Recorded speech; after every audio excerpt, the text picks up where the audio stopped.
Prayer and protection. When comforting others who are suffering, we should combine our concern with corporate prayer. Here's Gene. To illustrate this principle, which comes out of Paul's life, he actually, again, draws on his personal experiences. And by the way, in the opening paragraphs, where he talks about suffering and comfort, he uses the word affliction 3 times in those paragraphs. He focuses 10 times with the word comfort, but he does use the word affliction, which created the need for comfort 3 times. And here in 2 Corinthians 1:8, he becomes more specific about affliction, his own affliction. And here's what we read. We don't want you to be unaware, brothers and sisters, of our affliction that took place in Asia. We were completely overwhelmed beyond our strength, so that we even despaired of life itself. Now, let me give a little larger perspective here. Paul is probably talking about his experience in Ephesus. And let me simply highlight that, because this happened on his 3rd missionary journey.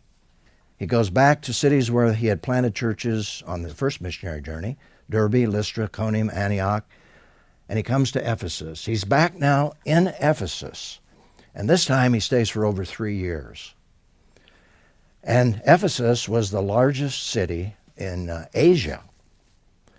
Rome was the largest city in the world at that time. Ephesus probably was the 2nd largest city in the world. And so Paul decided to stay in Ephesus for 3 years and lectured out in a place called the School of Tyrannus for 2 whole years. Every day, it says, he lectured, he discussed, he interacted, and probably out of that experience, the churches of Asia that are mentioned in the book of Revelation came into existence, because people came from all over Asia to Ephesus to shop, to be entertained. It was this great resort city, and out of that, they would go back to their own cities like Thyatira and Smyrna, and started churches in those areas, probably coming to Christ as a result of Paul's ministry in the School of Tyrannus. Well, a lot happened. Thousands of people evidently came to Christ. And that became a very serious problem, and according to Acts 19, because Paul was presenting the gospel, and the major religion was the worship of Diana, which was the Roman pronunciation, Artemis, the Greek pronunciation. And she was a fertility goddess. It was a very immoral city, and people were coming to Jesus Christ. And the situation got so bad in terms of hostility, and this happened probably towards the end of the 3-year period. The people had a huge bonfire in the middle of the city on the main street of Ephesus, and it says they burned their occult books, which were valued at 50,000 pieces of silver. I calculated that one time into our currency today, and it would have been over $5 million worth of books. That's a huge bonfire. But what happened is it threatened the silversmiths, who would make these little idols of Artemis. And there were many of these silversmiths. And so they began to create hostility towards Paul, because it was taking away from their business. But one of their main excuses they used was to say it's against the goddess Artemis. They didn't say we're losing money. What they said was this is going to take people away from the great worship of Diana or Artemis. Well, things got so bad that it created incredible hostility.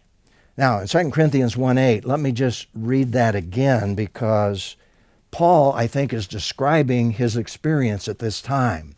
He said, we don't want you to be unaware, brothers and sisters, of our affliction that took place in Asia. Probably in Ephesus, probably this event. We were completely overwhelmed, beyond our strength, so that we even despaired of life itself. If you go back to Acts 19, here's what we read. Verses 29 and 30. As a result of all of that hostility. So the city was filled with confusion, and they rushed all together into the amphitheater, which, by the way, would seat 25,000 people. Some of you in this room have been in that theater because it's a great archaeological site today. We've stood in that theater recounting what happened there. So they all came together in the amphitheater, dragging along Gaius and Aristarchus, Macedonians who were Paul's traveling companion. Now sort of tuck away those names, Gaius and Aristarchus, and also in your mind, just think about the fact they were Macedonians, because that's going to fit into the story as we unfold this book. And we read on, although Paul wanted to go in before the people, the disciples did not let him. Now, obviously, Luke, in writing Acts, did not describe the total intensity of that experience, that these men despaired of life. In other words, their lives were being threatened. Thousands of people rising up against them. And so Paul is talking here about how God helped deliver them from the situation. And he describes this here in verses 10, 11 in 2 Corinthians chapter 1. He has delivered us from such a terrible death. That explains what was happening there, what could have happened there. And he will deliver us. At this moment, he says, God will continue to deliver us. We have put our hope in him that he will deliver us, again, while you join in helping us by your prayers. And that's the key phrase, your prayers. Your prayers. Then many will give thanks on our behalf for the gift that came to us through the prayers of many. So here you see the principle illustrated. When comforting others who are suffering, we should combine our concern with corporate prayer. In other words, one of the most foundational ways in which we encourage one another is through corporate prayer. Praying for one another. That's a part of the body process of comforting each other, is mutually praying for each other. And Jesus, of course, referred to the importance of corporate prayer in Matthew 18:20 when he said, "For where 2 or 3 are gathered together in my name, I am there among them." Now, God is always with us, no matter where we are, if we're alone. But Jesus is saying that the Father honors corporate prayer, even if it's just 2 or 3 joining in unity, praying for each other, praying for other people. God honors that prayer, and we need that prayer. And Paul said, we needed that prayer, referring to those who were suffering there in that New Testament setting. Well, Paul continued to practice this principle, which is clear when he was in prison in Rome, in his first imprisonment. And he wrote to the Philippians, and notice what he said. What does it matter? Only that in every way, whether from false motives or true, Christ is proclaimed. And in this I rejoice. And the context tells the fact that there were some, and I don't understand this completely, some who were believers who were preaching the gospel, but they were doing it to add to Paul's burden in prison. I'm not quite sure of all of that dynamic, but that's what he's referring to. And then he goes on to say, yes, and I will continue to rejoice because I know this will lead to my salvation. And there he's not talking about eternal salvation. He's talking about deliverance. This will lead to my deliverance through your prayers. And you see again how corporate prayer is so important when we're going through these times. I know this will lead to my salvation or deliverance through your prayers and help from the Spirit of Jesus Christ. I love the way he continues and wraps up this paragraph. He said, my eager expectation and hope is that I will not be ashamed about anything, but that now, as always, with all courage, Christ will be highly honored in my body, whether by life or by death.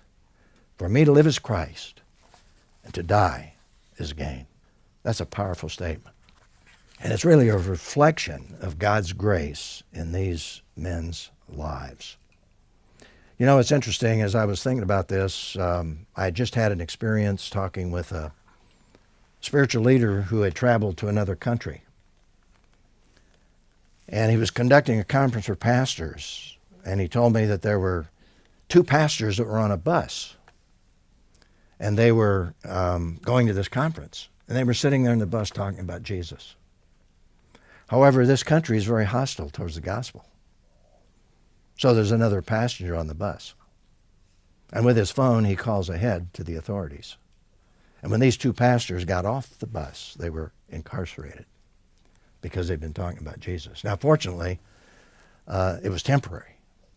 But as I thought about that, I thought, wow, we just take for granted the freedom that we have, which unfortunately is being eroded in our own culture. But thank God for our freedom, and let's not take it for granted, the freedom that we have in our country. Leads to a reflection and response. In what ways have the prayers of fellow believers helped you to endure various kinds of afflictions and suffering? And Paul wrote a very significant word at the end of his Philippian letter. We just read parts of it at the beginning of his suffering. But he simply said this to the Philippians: don't worry about anything, but in everything, through prayer and petition with thanksgiving, present your requests, there that's plural, to God, and the peace of God, which surpasses all understanding, will guard your hearts and minds in Christ Jesus. And we need to understand the difference between the peace with God that we have in Christ. That's our salvation. The peace of God is an inner peace that enables us to be at peace within that horrible situation. And as I was thinking about experiences of mutual prayer, I was thinking of the time when an arsonist attacked our church offices, destroyed 50 offices, destroyed 17 pastors' libraries. Mine was one of them. And that created a great deal of anxiety and a great deal of anger. And I remember how important it was as a team to get together and to pray for each other. And I had the challenge of going before the whole congregation to lead them out of their anger, their righteous anger, for that attack, once they found out about it, and they found out very quickly, to say, I have forgiven. We all need to forgive. It doesn't mean we justify what has been done. It doesn't mean we don't pray for justice. But the fact is, we are to pray for one another that we might have peace in the midst of this crisis. Prayer is so important. And of course, even that experience is so minor compared with what Paul went through. But I'm thankful that what he wrote says this: don't worry about anything. That means God's interested in everything. Don't worry about anything, but in everything. It's kind of a double statement there, but it covers the waterfront, doesn't it? Don't worry about anything, but in everything, through prayer and petitions, with thanksgiving, present your requests to God, and the peace of God, which surpasses all understanding, will guard your hearts and minds in Christ Jesus.